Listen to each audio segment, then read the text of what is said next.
This is not its whole body. This is just its skull. 3.7 meters long. Longer than the hood, cabin, and trunk of a modern car combined. It belonged to an animal that didn't chase its prey. It simply turned toward it once, and that was the end of the chase. Its bite force has been estimated at over 30,000 newtons, more than 4 times what a great white shark can generate. A bite that strong wasn't designed to wound. It was designed to end things instantly. This was Kronosaurus, and for nearly 10 million years, this was the single most dangerous animal in any ocean on Earth.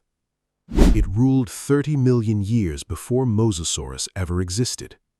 It ruled an ocean that had never seen anything like it. It had no equal. It had no fear. It had almost no reason to. This is the complete story of the skull that was bigger than a car and the animal that carried it. No other animal in this ocean carried a weapon like this one. By the end of this, you'll understand exactly what kind of animal could grow a head like this, and exactly what it was for. 120 million years ago, most of Central Australia was underwater, a vast, cold inland sea called the Eromanga Sea.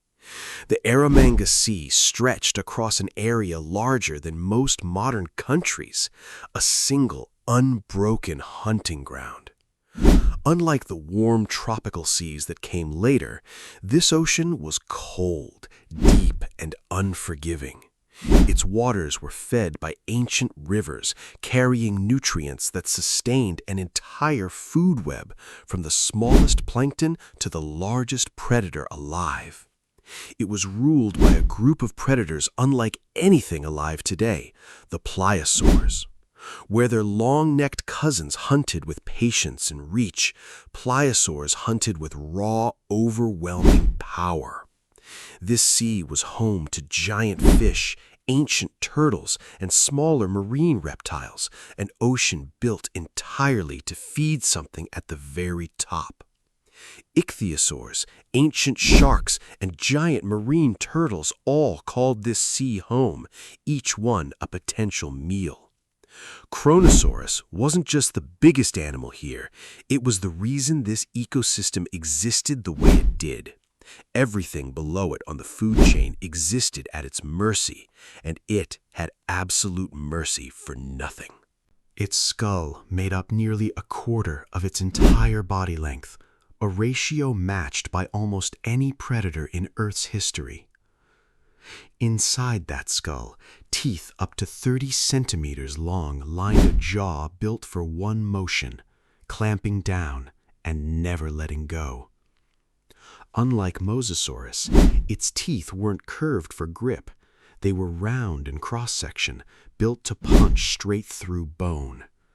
Its 4 limbs had all evolved into powerful flippers, 2 for propulsion, 2 for steering, working together like an underwater rowing machine.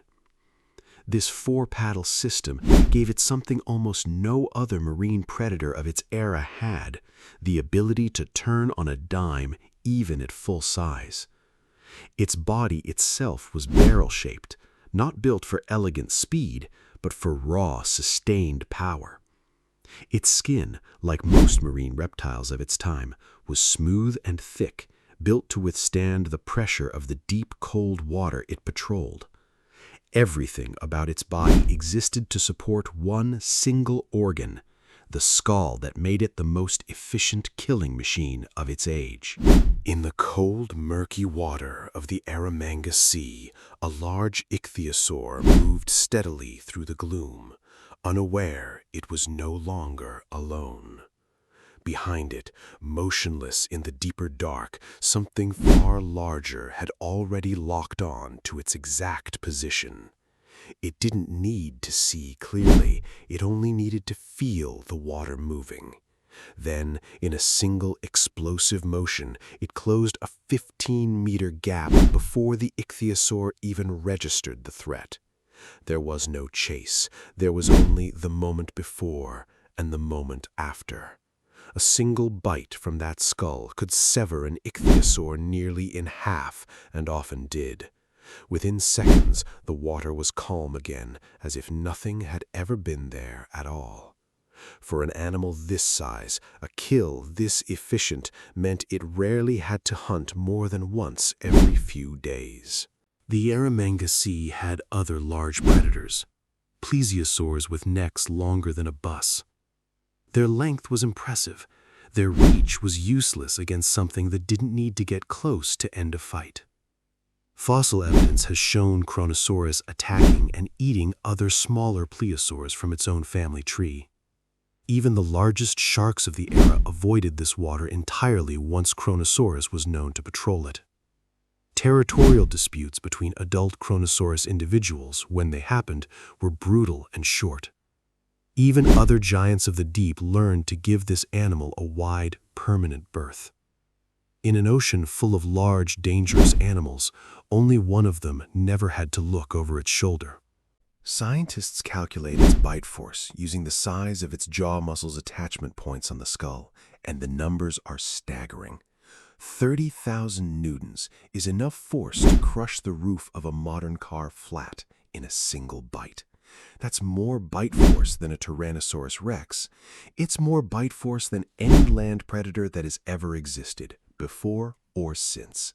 It didn't need speed. It didn't need stamina.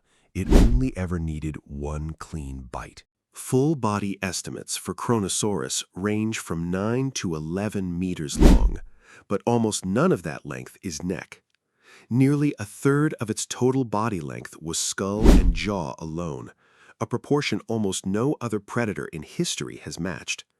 The original 1899 specimen found in Queensland was incomplete, meaning the true maximum size is still debated today. A single Kronosaurus vertebra recovered in Queensland measured wider than a dinner plate. Scaled up from bone proportions alone, some estimates place its total body mass at over 10 tons, heavier than a fully grown African elephant. Some paleontologists believe later, more complete specimens may push Kronosaurus's true maximum length well past 12 meters. In an ocean measured by tooth length and skull size, Kronosaurus set numbers that still haven't been convincingly beaten.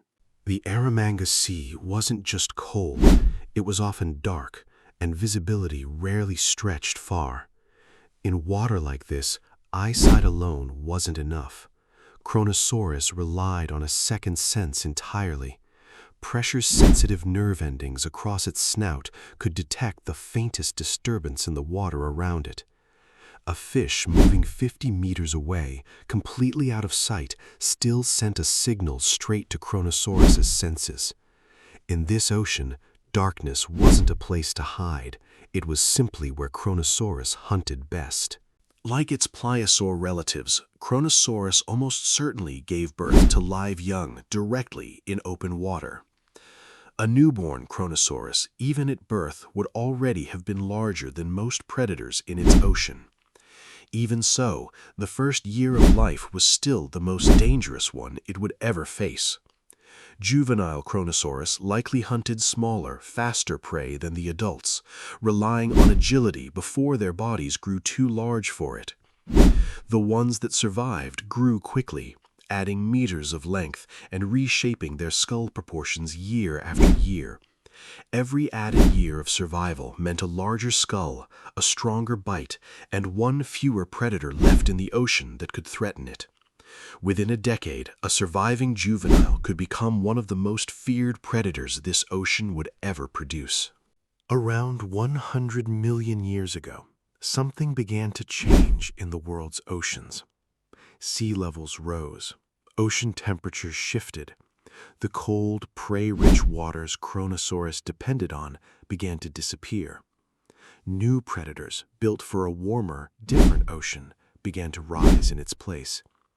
An animal built entirely around raw power and a single devastating bite struggled in an ocean that increasingly rewarded speed and adaptability instead. The fossil record shows Kronosaurus and its closest relatives vanishing from the rock layers well before the mass extinction that ended the dinosaurs. It never faced an asteroid. It never faced a single dramatic final event. It simply stopped fitting the world it had once completely ruled. For nearly 10 million years, nothing in its ocean could challenge it directly. In the end, the ocean itself simply changed underneath it. The first Kronosaurus fossil was found in 1999 near Huendon, Queensland. A partial jaw, mistaken at first for something far smaller. It wasn't until 1932 that a far more complete skeleton was excavated, and the true scale of the animal finally became clear. That skeleton now sits in Harvard's Museum of Comparative Zoology, thousands of kilometers from the sea it once ruled. Since then, new specimens across Australia have continued to surface, each one adding fresh detail to an animal's science still doesn't fully agree on. Some researchers argue Kronosaurus wasn't even the largest pliosaur that ever lived, just the first one we found. Fragments of even larger pliosaur jaws have been found elsewhere in the world, animals that may have made Kronosaurus look almost ordinary. Which means the true largest pliosaur in Earth's history may still be sitting undiscovered, somewhere in rock no one has opened yet. For 10 million years, Kronosaurus carried the single most efficient killing skull its ocean had ever produced. It ruled an ocean, disappeared from the rock without a single dramatic final battle, and left behind nothing but a skull bigger than a car. If an animal this dominant could vanish without a single asteroid, without a single obvious cause, what does that actually say about what ruling the ocean really means?